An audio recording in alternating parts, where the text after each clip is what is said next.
ॐ भूर्भुवः स्वः तत्सवितुर्वरेण्यं भर्गो देवस्य धीमहि धियो यो नः प्रचोदयात्। गायत्री महामंत्र की सामर्थ्य सर्वविदित है। इसका प्रयोग जिस भी क्षेत्र में किया जाता है उधर ही सफलता मिलती चली जाती है।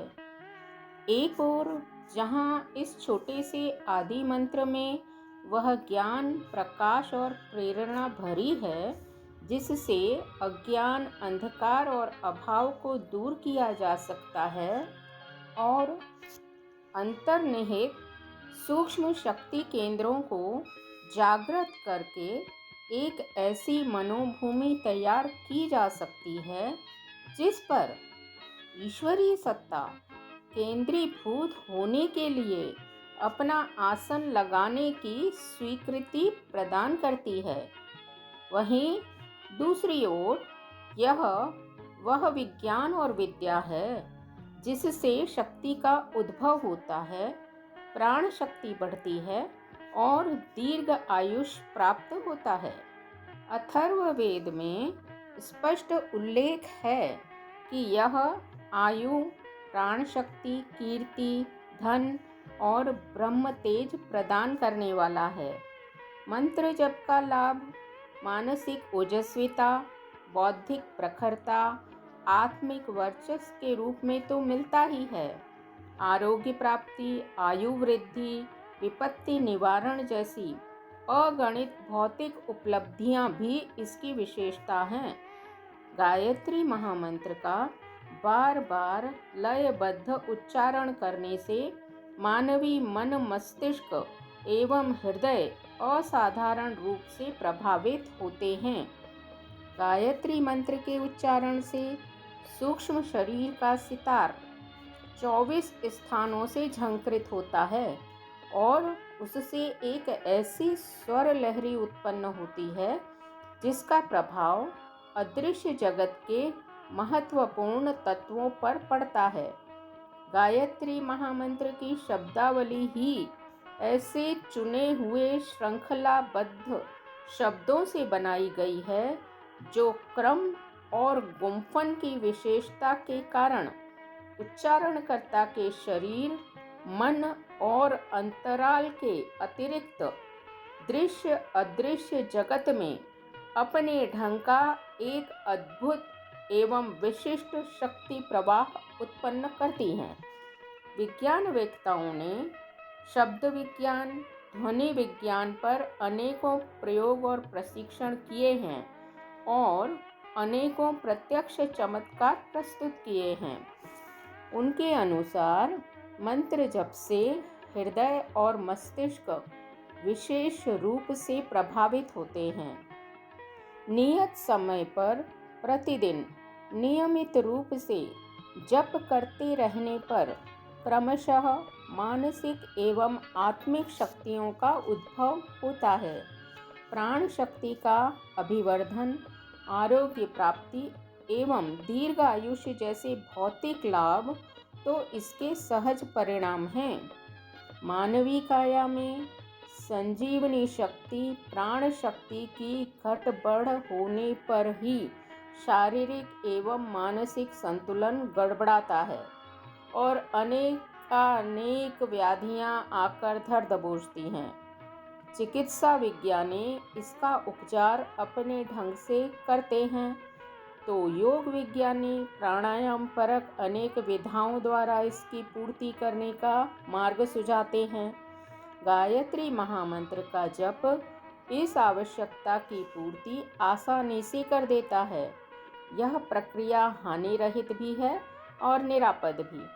गायत्री का अर्थ ही है प्राणों का त्राण, यानी कि प्राणों की रक्षा करने वाली। गय माने प्राण और त्री माने त्राण, यानी रक्षा करने वाली। इस उपक्रम को अपनाकर मनुष्य विपुल मात्रा में प्राण संचय कर सकता है और महाप्राण बनकर जरूरतमंदों की भी सहायता कर सकता है। गायत्री महामंत्र सूर्य का मंत्र है, जिसका प्राण जीवनी शक्ति से सीधा संबंध है।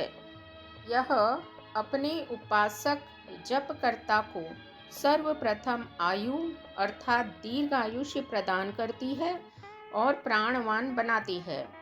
वैज्ञानिक प्रयोग परीक्षणों से भी अब इस तथ्य की पुष्टि हो गई है कि इस महामंत्र का जप करने से मनुष्य की जीवनी शक्ति में असाधारण रूप से अभिवृद्धि होती है। चिकित्सा विज्ञान की भाषा में जिसे इम्यूनिटी अर्थात रोग प्रतिरोधी क्षमता कहते हैं, वह और कुछ नहीं, प्राण शक्ति की अधिकता ही है। गायत्री मंत्र का जप करते रहने पर समूची काया धीरे धीरे प्राण प्रखरता से भरती जाती है और भीतरी एवं बाहरी रोगाणुओं से शरीर की रक्षा करने के साथ साथ दीर्घ आयु भी प्रदान करती है। गहनता पूर्वक जांच परख करने पर पाया गया है कि इस मंत्र का जप करते रहने पर श्वासों की संख्या स्वाभाविक रूप से कम हो जाती है। यह 1 मिनट में 15 के स्थान पर 7 रह जाती है। प्रायः प्रत्येक स्वस्थ व्यक्ति 24 घंटे में 21,600 बार श्वास लेता है, अर्थात 1 मिनट में 15 बार। प्राणायाम परक यौगिक क्रियाओं से श्वास प्रश्वास पर नियंत्रण साधा और उसकी गति को कम किया जाता है, लेकिन जप द्वारा भी यही प्रक्रिया संपन्न होती है। इस तरह यदि कोई व्यक्ति 1 घंटा प्रतिदिन जप करता है तो समझा जाना चाहिए कि उसकी आयु में लगभग 500 श्वासों की आयु वृद्धि हो गई। इस तरह से यदि वह इस प्रक्रिया को निरंतर जारी रखता है तो जीवन में कई वर्षों की वृद्धि हो सकती है। गायत्री महामंत्र से होने वाले भौतिक एवं आध्यात्मिक लाभ, सिद्धियां, शक्तियां किसी दैवी कृपा से अकस्मात ही प्राप्त नहीं हो जाती, वरन उसके द्वारा जो वैज्ञानिक प्रक्रिया अपने आप यंत्रवत होती है उससे लाभ होता है। मंत्र की सफलता उसके शुद्ध उच्चारण में है, तभी उसमें गुथे हुए शब्दों का प्रभाव विभिन्न शक्ति केंद्रों पर पड़ना संभव होता है। मंत्र जप में भावना के साथ साथ नियमितता एवं लय का प्रमुख योगदान होता है और श्रद्धा और विश्वास तो इसका मेरुदंड है ही।